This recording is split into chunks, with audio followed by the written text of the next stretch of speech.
Welcome everybody to another World of Tanks replay. My name is Maxwell and this one was played by the user I did not just kill you. He's driving the T55A on a standard battle on the mountain pass. T55A is the tier 9 reward tank and it is for the Russians. This one can be obtained through the missions, the same sets of missions that will grant you the Stug for the T28 concept. This, the T55A, and the Object 260. Plays a lot like a T54, but a little bit different in some regards. It's a pretty damn good tank because, let's face it, it is a Russian medium, so of course it's a pretty damn good tank. Finds a M46 pattern and he just gets absolutely lit up there. Great shot to sneak that one in through his turret. Does have a shot at the IS-6, but the magical side armor of the IS-6 just turns that one aside. Trying to get a shot at somebody else there, but not quite able to land any shots. Is racking up a decent amount of spotting damage. Unfortunately, the Bulldog in front of him does just fall there. Now he's got to pay attention to across the way, as enemy tanks have made it onto the perch there. And that is a great shot to a great position to get side shots. So as the guys on this hill here try and fight across the open ground there, they're going to find it very difficult to get into a good position, considering these tanks here can get fantastic side shots on them. Did turn aside a shot from a TVP there. Very lucky on that one because the TVP gets a fantastic gun. Kind of lucky for himself, maybe not for his team, that their Bulldog did die right in front of him because he's offering a lot of protection there. Trying to get some gun depression so he can get a shot on this M46 pattern. Going to try and take him out. Not quite able to, but did get a shot on the T54E1. Was able to eliminate him. That's kill number 1 now. Only got himself 675 damage. But don't worry guys, this replay does indeed heat up as we are going. Finds an IS-6. Going to try and sneak a shot through there, but not quite able to. Standard pen on this gun is 201, so same as the T54. Heat penetration is 330.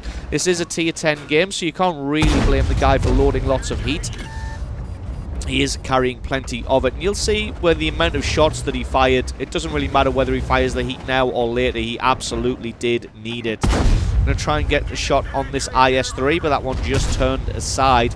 Not really at a very good angle for heat to penetrate there. Going to have to get some side shots if he wants the heat to go through. Again, not really able to penetrate the side of that IS-6. Still keeping an eye on this M46 pattern.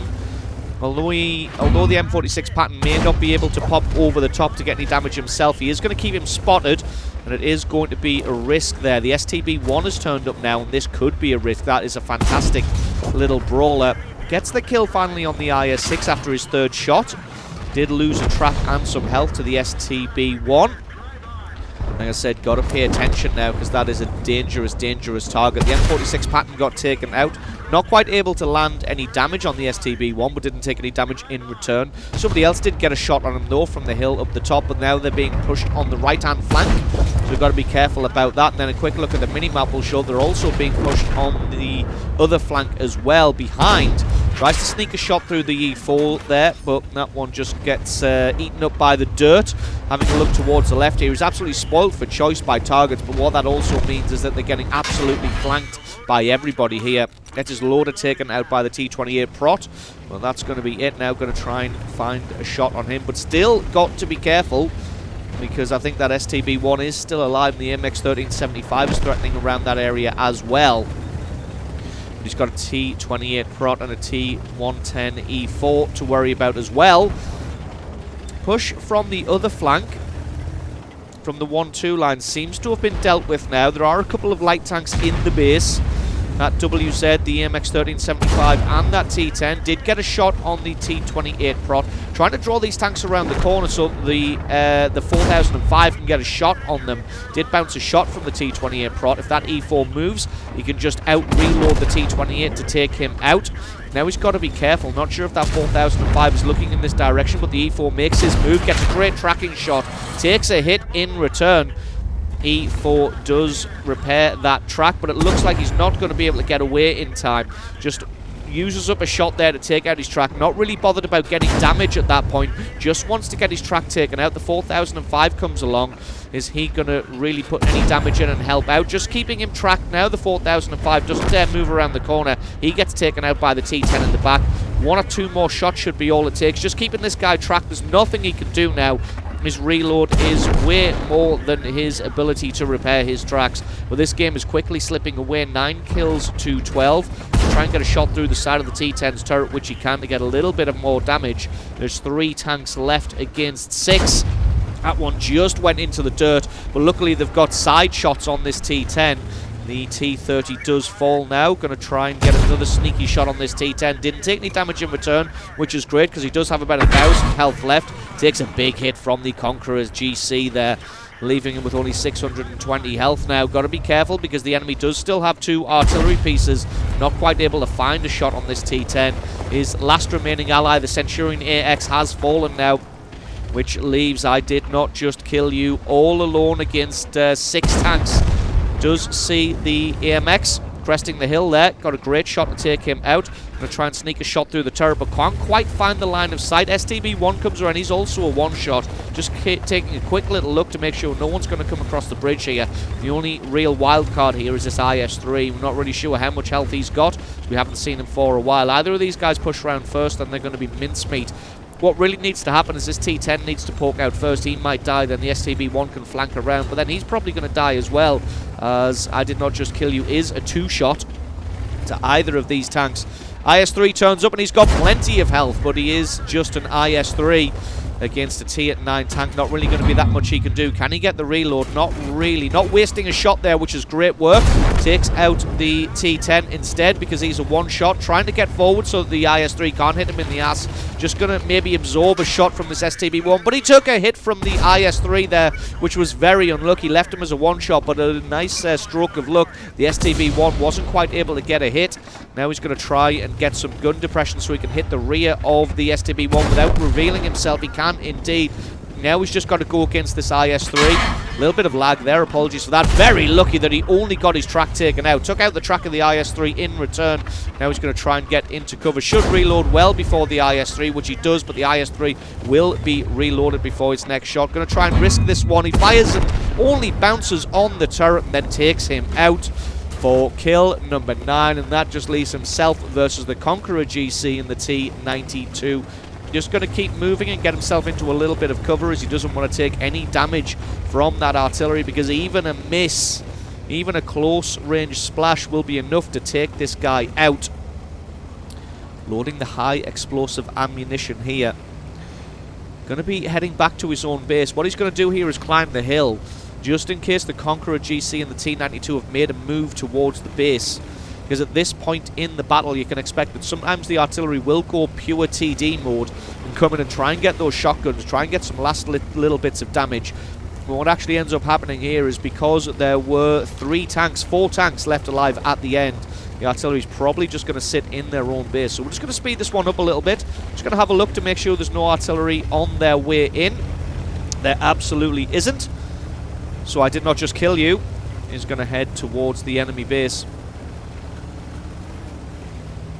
We'll just watch this one as he moves in, because he takes an excellent little route to get into the base. Assuming that the artillery is going to be on the H8 square.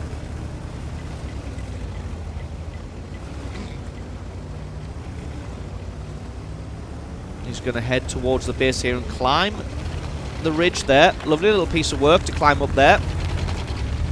So if ever you want to try and get to the artillery from an unexpected position, this is the way to do it. Now you will notice he only has 5 shells left, so this one could be risky. The problem is the Conqueror GC does tend to have trollish armor.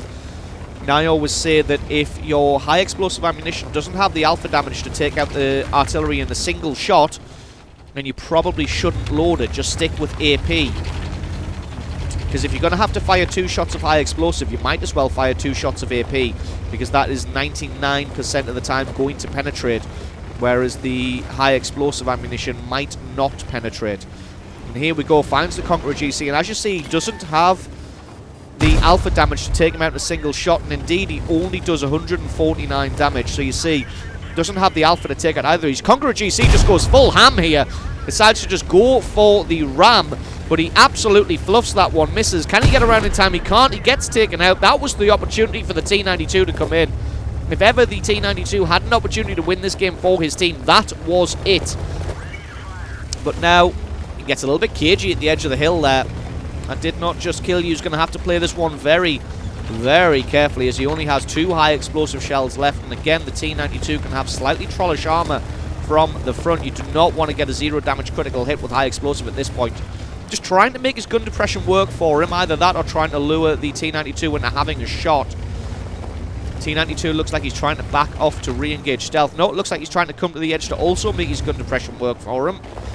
But doesn't want to fire. Whoever fires first is going to get charged by the other. Not quite able to get his gun depression, and also not quite able to lure the T92 into firing.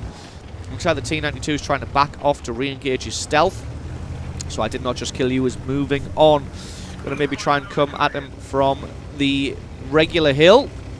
Put some distance between himself and the T92. T92 comes charging over. Great shot, but still left him with 290 health. This one's got to be a good shot, or else it's not going to count. It did count. He gets the hit. He gets the kill, and that is the victory. What an absolutely amazing game played there by I Did Not Just Kill You. Picked himself up a whopping 7,000 damage, 11 kills. You will notice as well that was a Kolobanov's medal, and I'm pretty sure a Faden's medal as well. Picking up the last kill of the match with his last shell in the chamber. So absolutely awesome game played there in the T55A. Thank you very much for watching, everybody, and I will catch you guys in the next video.